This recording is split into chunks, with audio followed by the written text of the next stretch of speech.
In this video, I am going to determine where this function, f of x equals square root of x squared minus 9, is continuous. The first thing I want to do is look at the domain of this function. So the domain is going to be the x values where this function is defined.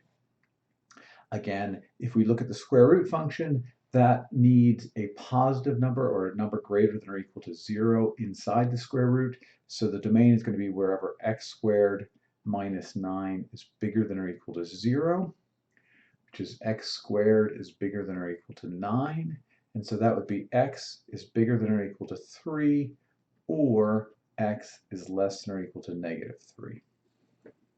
Now, if we think about continuity, this function is certainly continuous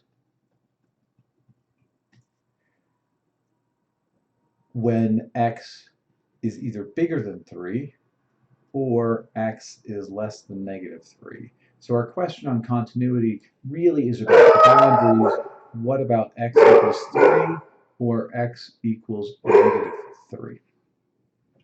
Now, we define continuity at the edge of a region as follows. If we're looking at a left edge, then we want continuity is defined as the limit as x goes to, let's call the point C, from the positive side of f of x equals f of c.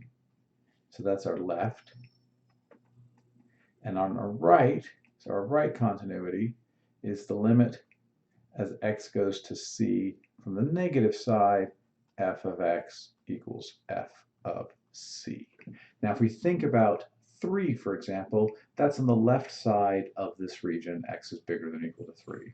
So we want to know that the limit as x goes to 3 from the positive side of the square root of x squared minus 9, we want to know whether that equals f of 3. Well, this is simply 0, which is equal to f of 3. And again, for the right-handed limit, x goes to negative 3, square root of x squared minus 9. Again, that equals 0, which again is equal to f of negative 3.